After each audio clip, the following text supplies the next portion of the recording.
자, 오늘 우리가 누가복음 5장 말씀을 읽었습니다.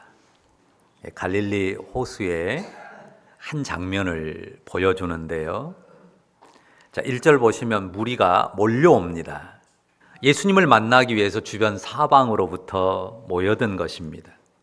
그리고 예수님은 호숫가에 서서 사람들에게 하나님의 말씀을 들려주셨습니다. 2절 보면 그때 예수께서 호숫가에 배 두 척이 있는 것을 보십니다. 어부들은 배에서 나와서 그물을 씻고 있었으니까요, 호수에서 고기를 잡다가 막 돌아와 정박한 상황입니다. 예수께서 그 배들이 있는 그 두 척이 있는 곳으로 가셨고요, 그중 한 배에 오르십니다. 시몬의 배인데요, 시몬에게 배를 육지에서 조금 떼기를 청하시죠. 그리고 앉으사 무리를 가르치십니다. 장면이 그려지십니까? 기회가 되면 우리가 이스라엘 갈릴리 호수에 가보면 좋을 텐데요. 어떻든 한번 장면을 그려보십시오.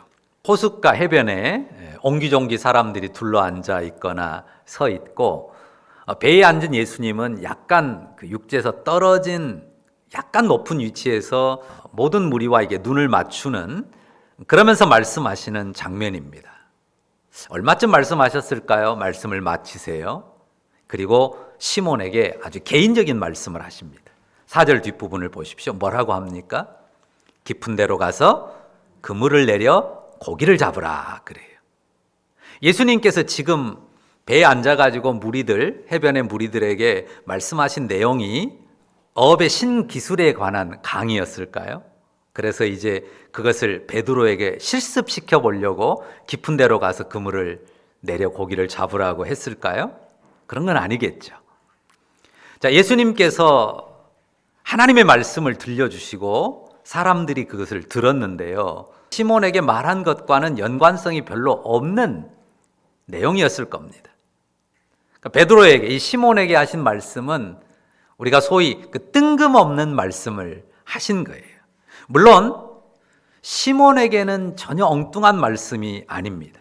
그물을 씻고 있던 시몬과는 연관성이 있는 말씀이라는 거죠. 5절에 시몬의 대답을 보면 알 수 있습니다. 시몬과 동료들이요, 밤이 새도록 호수에서 수고했습니다. 밤새 그물질을 했어요. 근데 잡은 것이 없었습니다. 그물을 계속 끌어올렸는데, 던지고 끌어올리고 던지고 끌어올렸는데 잡은 것이 없었습니다. 빈 그물만 계속 건져 올린 거죠. 얼마나 허탈하겠습니까? 자, 사람들이 낚시하는 사람들을 부르는 가장 일반적인 칭호가 있죠. 성이 강씨예요. 강태공. 우리 강지유하고 같은 강인지는 모르겠어요. 하여튼 강태공이라고 불러요. 이 강태공이라는 사람이 중국의 굉장히 고대 사람이에요. BC 10세기경의 사람으로 그렇게 이해하거든요.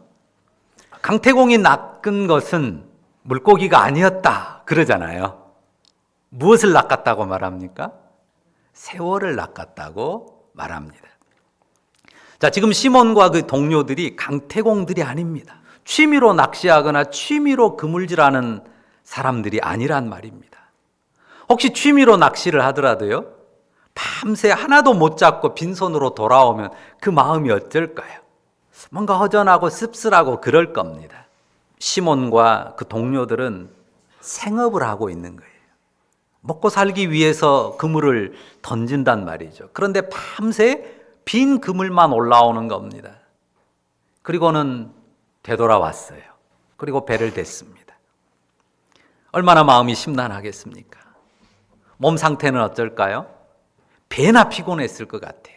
사람이 수고를 해도 뭔가 수확이 좀 많으면 피로도가 훨씬 낮잖아요. 근데 수고는 똑같이 했어도 얻은 게 없으면 이 피로에 대한 느낌이, 피로감이 배로 커집니다.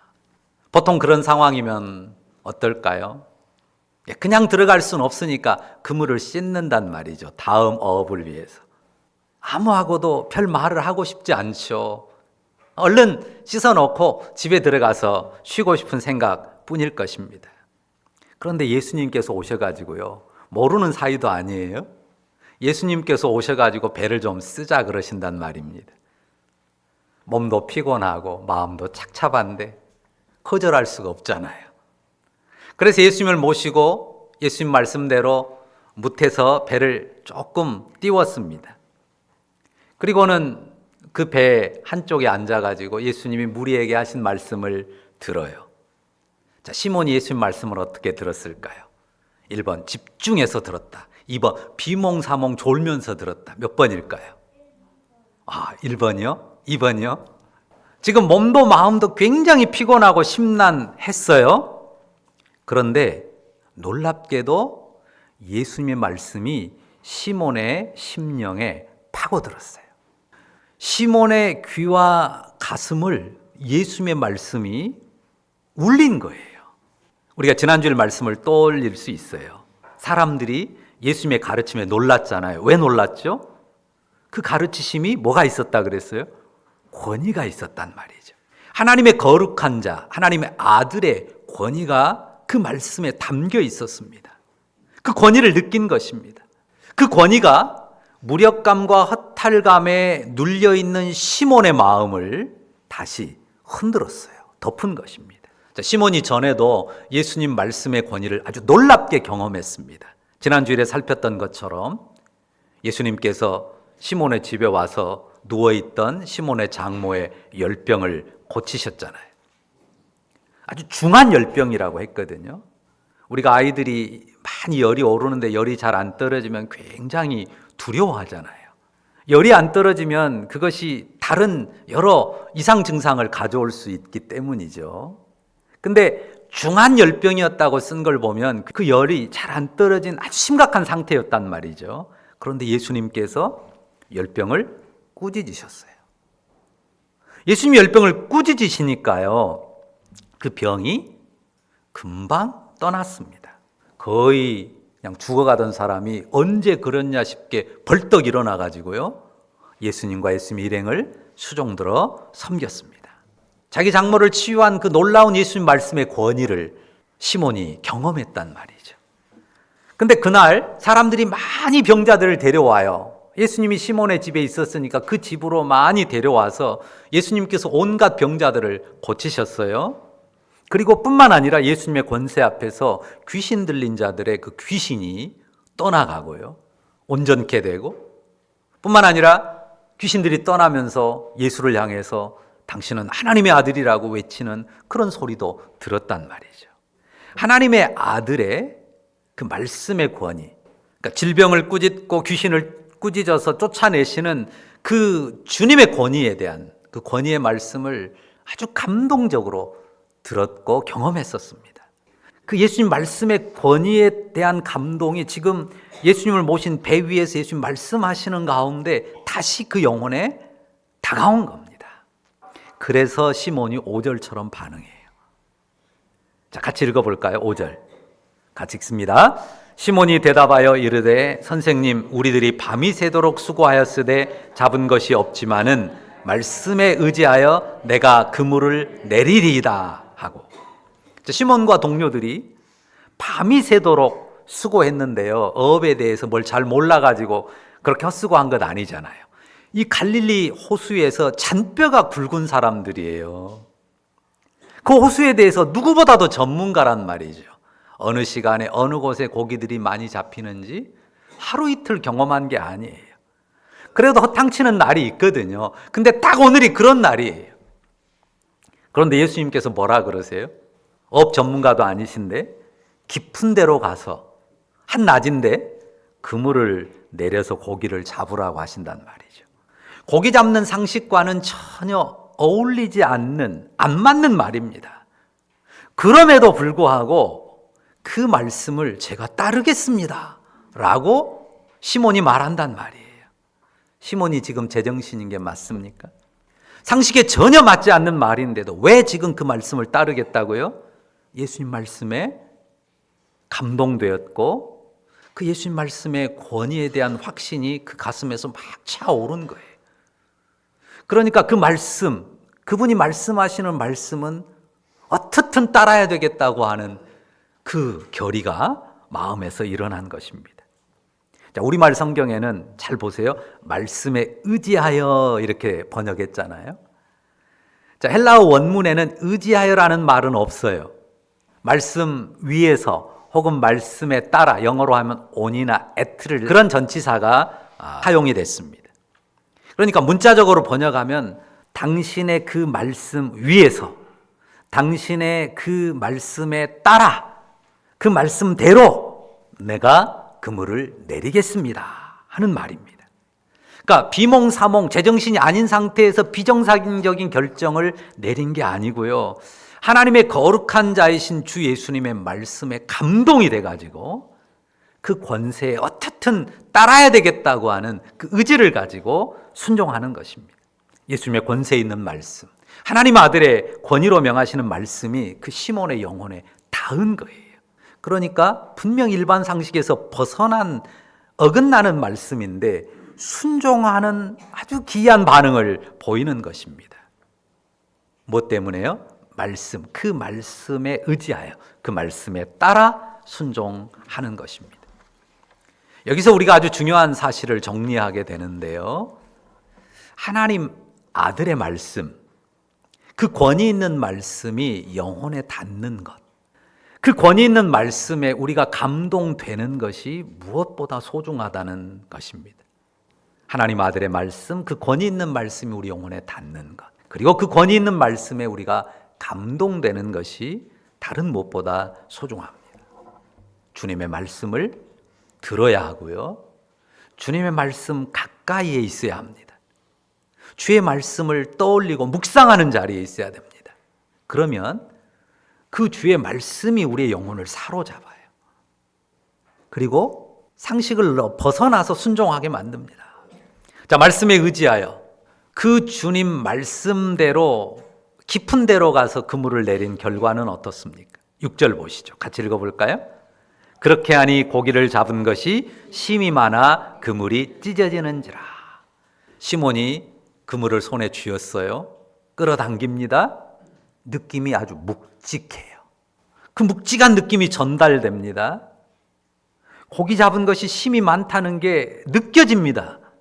그리고 그물이 찢어지려고 하는 소리가 들릴 정도입니다. 그물이 터지면 안 되잖아요. 그러니까 그대로 멈추고 손짓을 합니다. 동료들에게 배를 가지고 오라고. 그들이 와서 함께 조심스럽게 고기를 건져가지고 두 배에 채우거든요. 고기가 얼마나 많았든지요, 그 두 배가 다 잠길 듯 말 듯 할 정도가 되었습니다. 와, 어떻게 이런 일이 가능하죠? 이미 말씀한 것처럼 그 말씀을 하신 분이 하나님의 거룩한 자, 하나님의 아들이시기 때문이죠. 귀신을 꾸짖어서 쫓아내셨어요. 열병도 꾸짖어서 고치셨습니다. 영들이 그 권위에 순종했고요, 미생물의 세계도 그 권세가 미칩니다. 바다와 호수의 생명체들까지 그분의 권위가 통하지 않는 영역이 없습니다. 갈릴리의 호수 물속 그 상태를 정확히 아시는 주님입니다. 아시는 정도가 아니죠. 그것들의 움직임, 이동을 결정하실 수 있는 권세자이십니다. 하나님 아들이신 그분, 주님의 말씀이 모든 것을 결정합니다. 우리도요, 주님의 말씀에 감동이 되고 그 말씀에 순종하여 행하면 이런 놀라운 일을 경험하게 됩니다. 말씀에 의지하여, 말씀을 따라, 말씀에 의지하여 말씀에 따라 행하면 그 말씀의 권세를 담으신 그 주님이 놀라운 결과를 보게 하십니다. 이것이 우리 삶의 모토로 삼을 만한 매우 중요한 명제예요. 말씀에 의지하여. 한번 다 같이 해보실까요? 말씀에 의지하여. 말씀에 따라.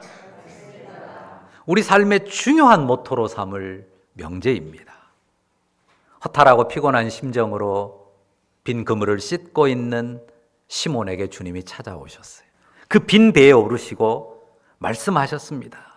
처음에는 전혀 그 상황과는 무관한 말씀들을 쭉 하셨죠. 그리고 나중에는 놀라운 회복을 선물해 주셨습니다.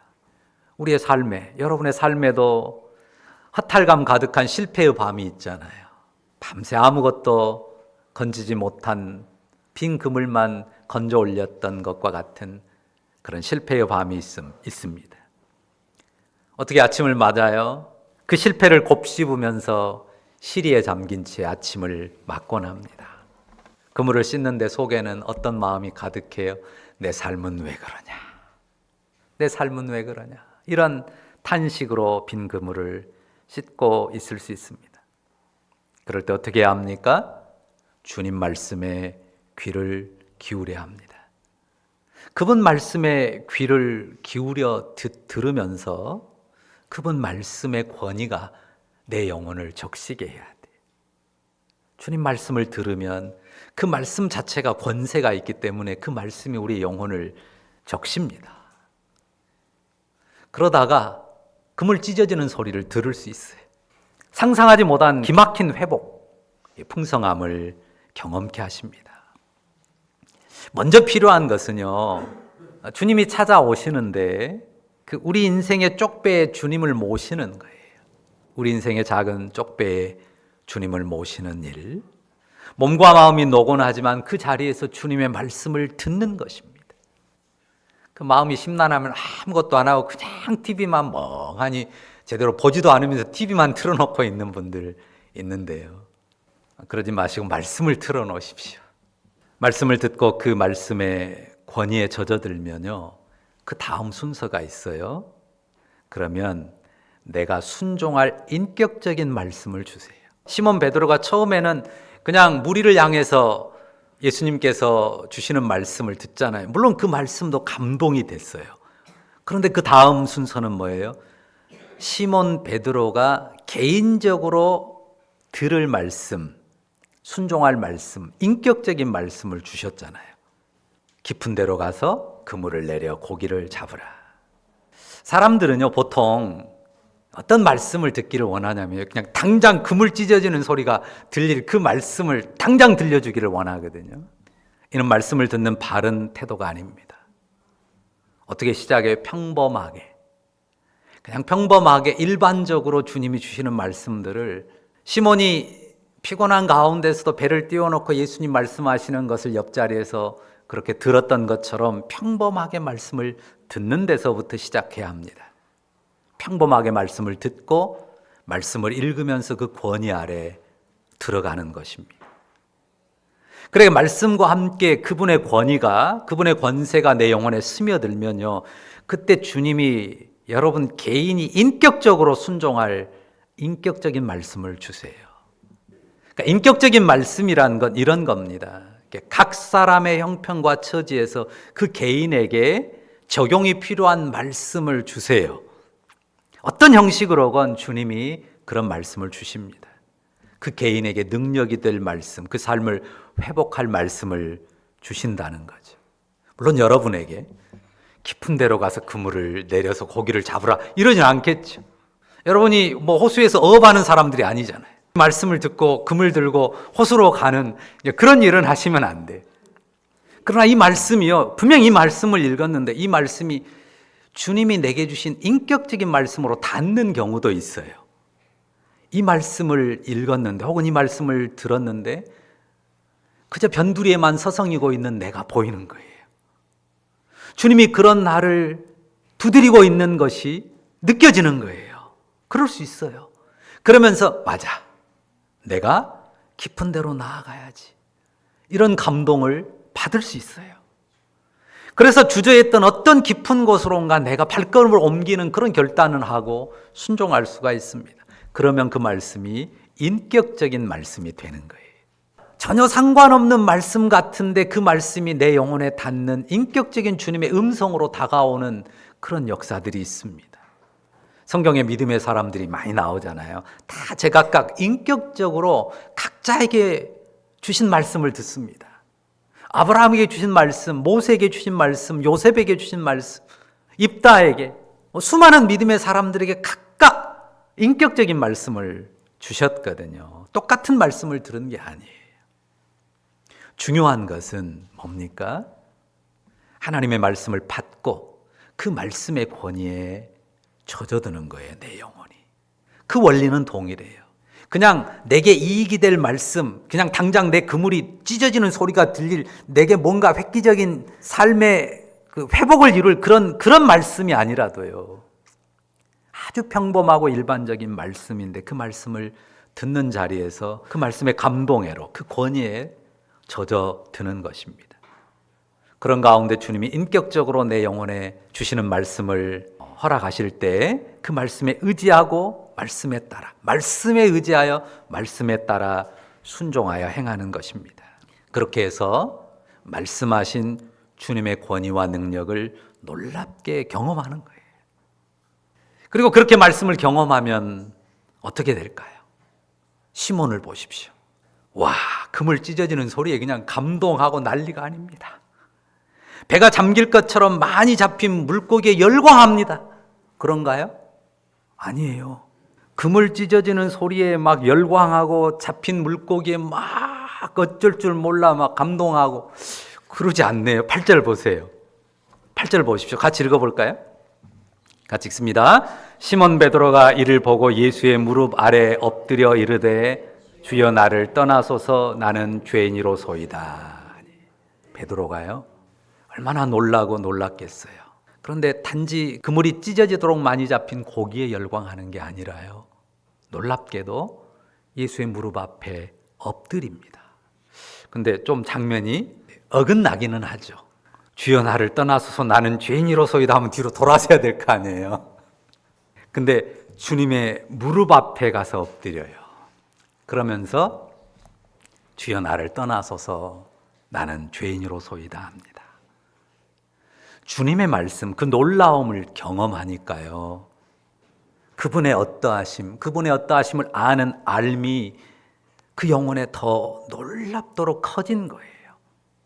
너무도 높고 크고 위대하신 주님이심을, 사람이 생각하는 상식을 넘어서서 자연과 만물을 능히 주관하시는 주님을, 그런 주님이심을 알게 되니까요, 그 주님을 보면 그 주님 앞에서 누가 보이는 거예요? 그 주님 앞에서 내가 보이는 거예요. 나 자신의 어떠하심이 더 선명하게 보이는 겁니다. 너무도 초라한 죄인인 나 자신이 더 뼈아프게 절실하게 느껴지는 것입니다. 그래서 시몬 베드로가 엎드려 이런 고백을 토하는 거죠. 주여 나를 떠나소서 나는 죄인입니다. 이것이 사람들이 하나님 앞에 서게 될 때 나타내는 정상적인 반응이에요. 이사야 선지자도 하나님의 영광을 봤을 때 뭐라고 말합니까? 화로다 나여 망하게 되었도다. 두려워 떨잖아요. 크고 두려우신 하나님을 지각하면 그분 앞에 설 수 없는 자신, 심히 미천하고 보잘것없는 죄인인 인생된 자신을 인식하고 탄식하게 되는 것입니다. 그 위대함을 감당할 수 없는 엄청난 경외감에 엎드릴 수밖에 없는 것이죠. 그런데 시몬 베드로에게 주님이 어떻게 말씀하십니까? 10절 보시죠. 무서워 말아라. 따뜻하게 위로하세요. 우리가 거룩하신 하나님을 제대로 보고 알게 되면 시몬 베드로처럼 절망할 수밖에 없습니다. 그런데 우리가 늘 고백하는 것처럼 그 절망이 은혜예요. 그 절망이 은혜입니다. 왜죠? 주님께서 우리를 심판하시려고 자기의 어떠하심을 우리 앞에 드러내신 게 아니기 때문입니다. 두려움으로 탄식할 수밖에 없는 우리를 무서워 말라 안위하시는 주님이시잖아요. 정죄하고 심판으로 내치는 주님이 아니시라는 말입니다. 시몬 베드로를 찾아주셨고요, 그의 실패한 삶을, 실망한 삶을 회복시키신 주님이시지 않습니까? 두려워하는 그를 안위해 주신 주님이십니다. 그리고 그를 새로운 사명으로 이끄세요. 그 사명에 대한 이야기는 다음 주일에 좀 더 말씀드리겠습니다. 오늘 예배하는 여러분, 우리들 마음에 딱 한 가지를 새겼으면 좋겠습니다. 말씀에 의지하여 말씀에 따라 행하겠다고 하는 결심입니다. 먼저 말씀 앞에 서야겠지요. 말씀을 듣는 자리, 말씀을 늘 떠올리는 자리, 말씀을 떠올리고 늘 묵상하는 자리, 그래서 그 말씀 안에 있는 주님의 권위가 내 영혼을 적시도록, 내 영혼에 그 주님의 권위가 젖어들도록 그 말씀 앞에 서는, 그리고 그 말씀에 의지하여 말씀을 따라 행하는 여러분들 되시기를 주의 이름으로 축원합니다. 그러면서 말씀을 듣고 그 권위에 젖어들고 그 말씀에 순종하면서 삶을 회복하는 주님의 권세를 경험하고 풍성하게 누리는 우리 모두이기를 간절히 바라고 축원합니다. 기도하십시다. 살아계신 주님, 우리 주님의 말씀을 듣고 그 말씀에 담긴 우리 주님의 권위를 느끼고 그 권위에 순종해서 말씀에 의지하여 말씀에 따라 행하며 살아가는 우리이기를 원합니다. 주님, 그 가운데 그 말씀에 담긴 주님의 권세를 내 삶에서 회복의 능력으로 경험하고 그 가운데 하나님을 더욱 기쁨으로 섬기는 주의 백성들 다 되게 하여 주옵소서. 하나님, 실패의 밤을 지나고 실망스럽게 빈 그물을 씻고 있는 시몬의 모습처럼 우리의 삶에 시리가 가득할 때도 있습니다. 하나님, 찾아와 말씀하시는 주님, 그 말씀으로 우리와 함께 하시는 주님을 우리가 모시고 그 주님의 능력을 경험하고 누리는 주의 백성들 되게 하옵소서. 예수님의 이름으로 기도합니다. 아멘.